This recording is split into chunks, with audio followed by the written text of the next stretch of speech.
जैसा कि आप बोर्ड पे देख पा रहे हैं, प्रश्न है निम्नलिखित संख्याओं को अभाज्य गुणनखंड के रूप में व्यक्त करें। तो अभाज्य गुणनखंड के रूप में व्यक्त करने के लिए किसी भी प्रश्न को हमें जब भी भाग देना होता है तो अभाज्य संख्या से ही भाग देना होता है। उसके अलावा किसी अन्य संख्या जैसे भाज्य हो उनसे भाग नहीं देना है।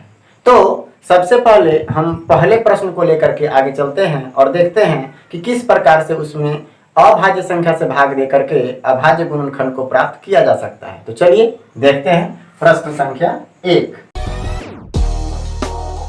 जिसमें आपका दिया हुआ है 12 को यदि हम तोड़ने का प्रयास करें या विभाजित करने का प्रयास करें तो सबसे पहले सबसे छोटी अभाज्य संख्या से भाग देंगे। अब हम अभी इसके पहले आपको बताया गया था हमारे द्वारा कि सबसे छोटी अभाज्य संख्या कितनी है, उससे हम सबसे पहले भाग लगाने का प्रयास करेंगे। तो सबसे छोटी अभाज्य संख्या थी 2, तो उस 2 से सबसे पहले हम इसको विभाजित करने का प्रयास करेंगे। तो जब हम इस 12 को 2 से विभाजित करेंगे तो 6 बार में विभाजित होगा। पुनः हम 2 से इसे विभाजित करेंगे तो ये 3 बार में विभाजित होगा। फिर से हम इसमें 3 से विभाजित करें, 2 से तो भाग लगेगा नहीं, अब हम 3 से विभाजित करेंगे तो वो 1 बार में विभाजित होगा।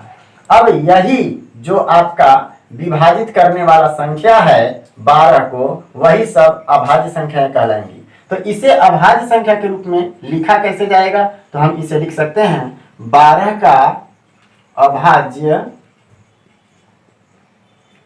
गुणनखंड बराबर 2 गुना 2 गुना 3 गुना 1। इसे हम घात के रूप में भी लिख सकते हैं, जिसे हम पावर कहते हैं। तो इसे घात या पावर के रूप में कैसे लिखेंगे, तो जितनी भी संख्याएं एक जैसी होती हैं उसे उसका पावर ले लिया जाता है। जैसे हमारे पास 2 कितने हैं, 2, तो 2 को पावर के रूप में 2 ले लिया जाएगा। क्यों, क्योंकि 2 ठो है। अगर 3 का पावर कोई पूछे तो 3 के पावर 1 होंगे, लेकिन इसे लिखा नहीं जाएगा, इंटू 1। ये सभी अभाज्य गुणनखंड के गुणनफल के रूप में हो गए। अब इसे सजा करके लिख दें, यानी 1 को फर्स्ट में लिखेंगे, 2 को सेकेंड में लिखेंगे और 3 वाली संख्या को लास्ट में लिख दिया जाएगा। यही आपका अभाज्य गुणनखंड को गुणनफल के रूप में लिखने का तरीका है। चलिए अब हम आप लोग को लेकर के चलते हैं प्रश्न संख्या 2 के तरफ,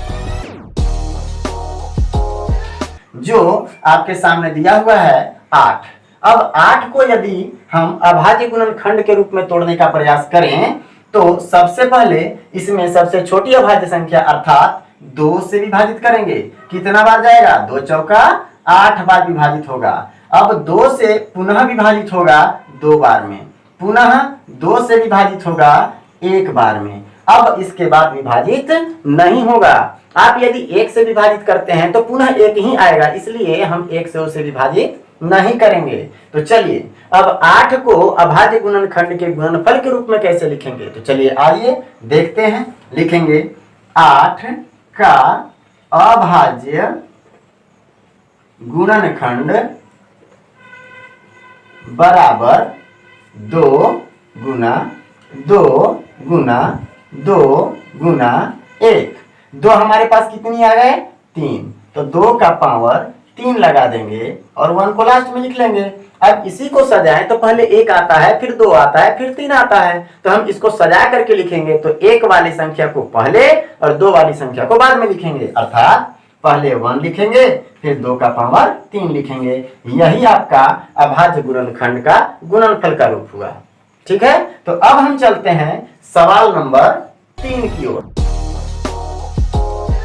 जिसमें हमें 48 का अभाज्य गुणनखंड के रूप में लिखना है। तो 48 को यदि हम अभाज्य गुणनखंड के रूप में लिखना चाहें तो चलिए देखते हैं। ये हमारा 48 है। अब 48 को हम सबसे छोटी संख्या अर्थात 2 से विभाजित करेंगे।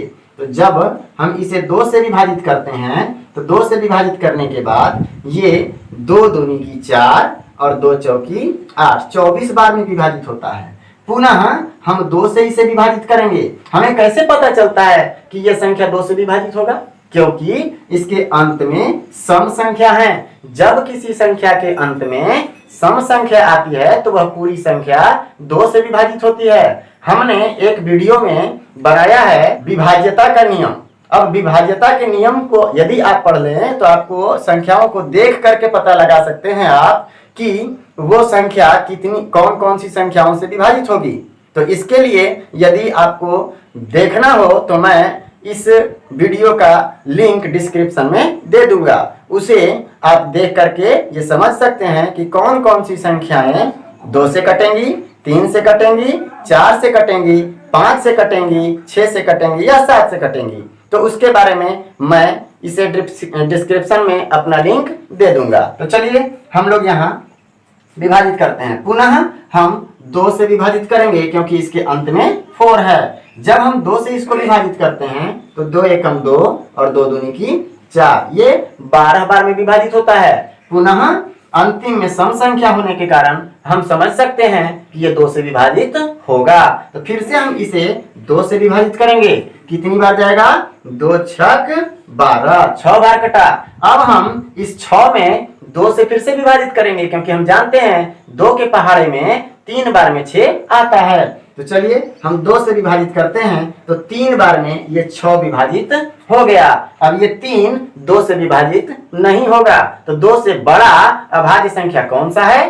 3। तो अब हम इसमें 3 से विभाजित करेंगे। तो जब हम इसमें 3 से भाग लगाते हैं तो ये 1 बार में विभाजित हो जाता है। अब जब लास्ट में 1 आ जाता है तो 1 से विभाजित करने के बाद उससे कोई फायदा नहीं होने वाला क्योंकि पुनः 1 ही आता है। इसलिए हम अब इसे गुणनखंड के रूप में लिखने का प्रयास करेंगे। तो चलिए हम इसे किस प्रकार से गुणनखंड के रूप में लिखें। तो हम लोग लिखेंगे 48 का अभाज्य गुणनखंड बराबर, हम अब प्रारंभ से ही सजाते हुए चलेंगे। यानी फर्स्ट में 1 लिखेंगे, फिर सेकेंड में 2 वाला लिखेंगे, फिर थर्ड में 3 वाला लिखेंगे, फिर फोर्थ में 5 वाला लिखेंगे। इस प्रकार से सभी अभाज्य संख्याओं को सजाने का प्रयास करेंगे। तो चलिए हम लोग प्रारंभ से ही इसको सजाते हुए चलते हैं। सबसे फर्स्ट में 1 लिखेंगे, इसके बाद 2 वाला लिखेंगे, 2 गुना 2 गुना 2 गुना 4 थे तो 4 लिखेंगे और 3। अब इसे घात के रूप में सजाते हैं। तो जब इसे हम घात के रूप में सजाएंगे तो 1 और 2 का पावर 4 होगा। क्यों? क्योंकि 2 कितनी संख्याएं हैं? 4 हैं। यानी 2 का पावर 4 होगा और गुना 3। यही आपका गुणनखंड के रूप में प्रश्न का उत्तर हुआ। चलिए हम लोग चलते हैं प्रश्न संख्या 4 की ओर, जिसका संख्या है 56।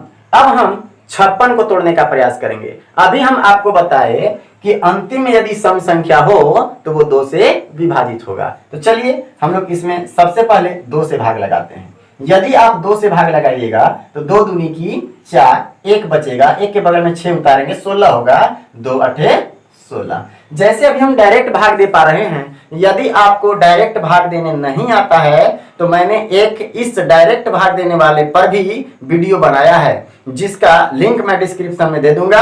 आप कमेंट करके मुझे बता दें कि डायरेक्ट भाग देने आता है या नहीं। अगर डायरेक्ट भाग देने नहीं आता होगा तो आप कमेंट करें और हमें बताएं, मैं आपको उस वीडियो को प्रोवाइड करा दूंगा। चलिए देखते हैं। अब पुनः लास्ट में 8 आ गया। अब इस 8 में जो सम संख्या है 2 से विभाजित होगा कि नहीं? होगा। तो चलिए हम इसमें 2 से विभाजित करते हैं इसे। 2 एकम 2, 2 चौकी 8।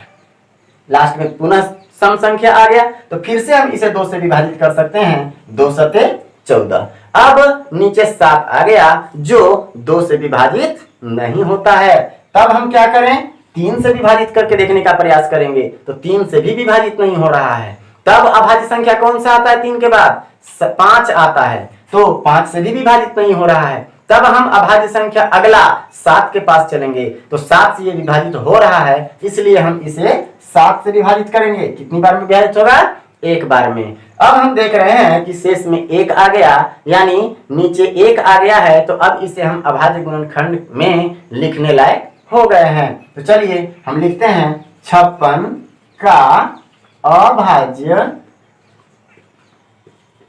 गुणनखंड बराबर 1 गुना 2, 3 ठो है तो 2 का पावर आप डायरेक्ट यहाँ 3 लिख सकते हैं। चलिए फिर से एक 7 बचा हुआ है, 7 को भी लिख लें। यही आपका अभाज्य गुणनखंड को गुणनफल के रूप में लिखने का तरीका है। तो चलिए पुनः हम सवाल नंबर 5 की ओर चलते हैं। जब हम सवाल नंबर 5 को देखते हैं तो वहां पे संख्या दिया हुआ है 124। अब 124 को हम विभाजित करने का प्रयास करेंगे। तो जब 124 को विभाजित करेंगे तो अंत में 4 लिखा हुआ है जो सम संख्या है, अर्थात ये 2 से विभाजित होगा। तो चलिए हम इसे 2 से विभाजित करते हैं। 2 से 6 बार में 12 समाप्त हो जाएगा, बचेगा 4, 2 दूनी की 4। चलिए अब हमारे पास आ गया 62 यानी 62। अब अंतिम में देख रहे हैं कि सम संख्या है, अर्थात ये 2 से विभाजित होगा। 2 तिया 6, 2 एकम 2। अब यदि हम इसमें भाग लगाएं जो लास्ट में 31 बच गया, तो 31 एक अभाज्य संख्या है जो किसी से कटने वाला नहीं है। तो इसके बाद हम इसमें किसी से भाग नहीं लगाएंगे। लगाना हो तो केवल 31 से एक बार इसमें भाग लगा देंगे जो एक बार में कटेगा। अब इसे अभाज्य गुणनखंड के रूप में सजाने का प्रयास करते हैं। तो कैसे लिखेंगे? 56 का अभाज्य गुणनखंड बराबर, पहले 1 लिखेंगे। हमारे पास 2 कितनी है? 2 ठो है, पावर 2 लगेगा, गुना 31 जो अभाज्य संख्या है उसे लास्ट में लिख देंगे। यही आपका गुणनखंड निकालने का तरीका था। आपके सामने आंसर मौजूद है। अगर आप इस अभाज्य गुणनखंड निकालने की विधि को सीख चुके हैं तो अब आपके सामने 3-4 टॉपिक ऐसे होंगे जो आप उसे आसानी से हल कर सकते हैं, जैसे लघुत्तम निकालना, महत्तम निकालना, वर्गमूल निकालना, घनमूल निकालना। अगले वीडियो में मैं आपको इसी अभाज्य गुणनखंड विधि द्वारा लघुत्तम और महत्तम निकालने सिखाऊंगा।